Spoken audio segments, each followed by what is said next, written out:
ganacsiga biyaha ka qaadeen xaafadaha qaar waxa waaye hantiyo taalay biyaha ka hormaray dad waayeel oo cajiso biyaha laga saaray qudhooda waa ay jireen fahanta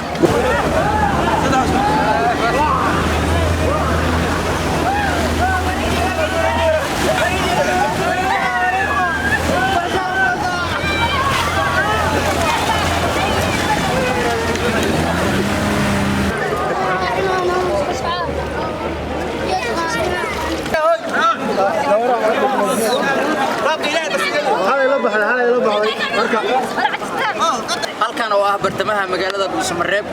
roobabkii xalay ilaa shalay ka da'ayay magaalada ayaa saameeyay isku socodka dadka iyo gaadiidka halkan oo ah buundada magaalada Buusamareeb waxa ay ka mid tahay meelaha sida weyn ugu saameeyay roobabkii ka da'ay xalay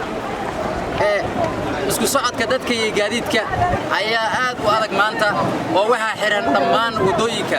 oo biyo ay hirqiyeen الرحمن الرحيم magacaygu waa Karan Urdiye meeshan aan joogno saaka waa caasimadda galmudug ee Buusamareeb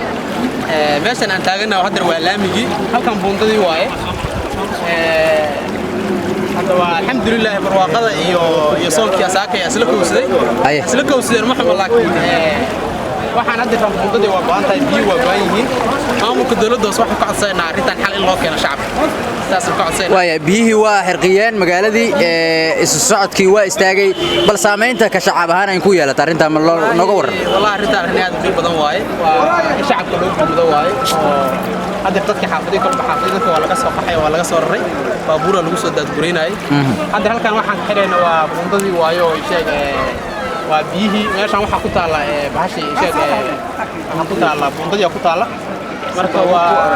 si loo arko hadirtaan waxaan ku xirnay calaamado ku xirnay marka waxaan rajaynaynaa in sida ugu fudud shaqo loo qaban doono hadii ilaahay aadam nugu bilow bismillaahir rahmaanir rahiim magacaygu waa Cabdiraxmaan Kooble waxaan joognaa Buusamareeb oo xalay macadi ay ku hortay magaalada dhansan waa arkaysaan biyaha meel kasta taabteen ama ugu daraato xaafadan maxaa la dhahaa waxa radde dadka deegaanka dadka qaar way qaxeen xaafadii way ka qaxeen alxamdulillah rabbil caalamiin waa nimco ilaahay laakiin hadana waxa ay maanta caqabad dheeraad waaya bal saameynta ka dhalatay roobabka xalada ay iyo fatahaadaha uu sameeyay bal nooga war saameyn dadka qaar ganacsiga biyaha ka qaadeen xaafadaha qaar waxa waaye hantiyo taalay biyaha ka hormaray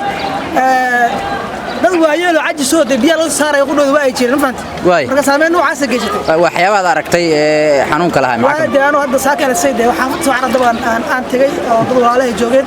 marka maamay waayeel iyo wax oo soo qaadaya baabuur ma geli karo meeshii caqabado noocaas ah jireen codsiga in aad direysaan ka shacab walaade mawtan maxaa ilaahay waxa in lagu shukriyo maana codsi kale tama lahan wixii macquul ah oo la awoodo dawladda dhexe waxa dhahay dawladdan hadda ka shaqeysa galmudug maamulka dawladda hoose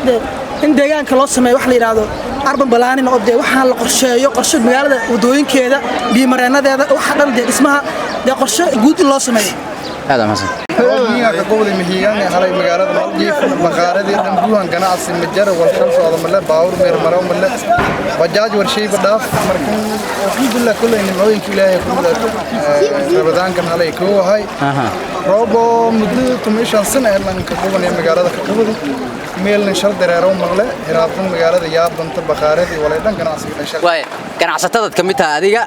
bal nooga waran saameynta gaarka ah uu ku yeeshay arinta wallahi maqaayir ma ka lahay bartamaha magaalada maqaayid iyo alaabtii oo dhan banaanka oo korko ay hiraafan way miisaskii kala al digsiyooyinkii ma maleemo isbuuc dhan lan furaan oo bale Cabdirashiid Axmed Basi kunool caasimadda Buusamareeb magaalada waa jeedaa waxa ka jira caasimadda waxa ka dhacday biyo fatahaad biyoda ka dhacday fatahaad biyo waxay ka yimaadeen meel laga biyo xiri magaalada meel biyaha joojisa oo koonaha ah oo dhul weyn oo aan yarayn oo ilaa iyo 100 mitir gaaraya oo rakaawo hadda kor lagu shubay biyo xiraan ah laga qoday xirfad weyn laga sameeyay oo biyaha joojisa jirtay biyahaanu magaalada iskama soo galin sababkaas ay ku soo galeen biyaha waa ay go'day meeshii wax dadka deegaanka iyo dadka maamulka midna ma aysan sameyn wax ka hortag leeyahay caqabadu horta awalan dadka deegaanka aniga waxaan isleeyahay sababkan hadii ay magaalada wax qabadka maamulka kaliya shaqo kuma leh dadka deegaanka waxa la rabaa inay iyaga laftooda wax qabtaan oo ay caqabadaha iman kara ay hor yimaadaan caqabadaas dadka deegaankuna wax kama qaban maamulkuna wax kama qaban haddana waad u jeedaan biyahan waxaa lagu qiyaasaa ugu yaraan bil magaaladu saatan inay ixraatay u badan tahay waxaan aniga u baaqayaa dadka deegaanka iyo maamulada iyo qolooyinka taageera inta baan ugu baaqayaa magaaladan biyo xireenka waxa laga qabto wax kale oo magaaladan hadda laga qaban karo oo hadda noo muuqda lama arko biyahaas waa isdhow yihiin ama waa dhammaan rabaan biyahaas waday ka soo wareegaan meesha waxa laga qabtaan anigu intaasaan dirayaa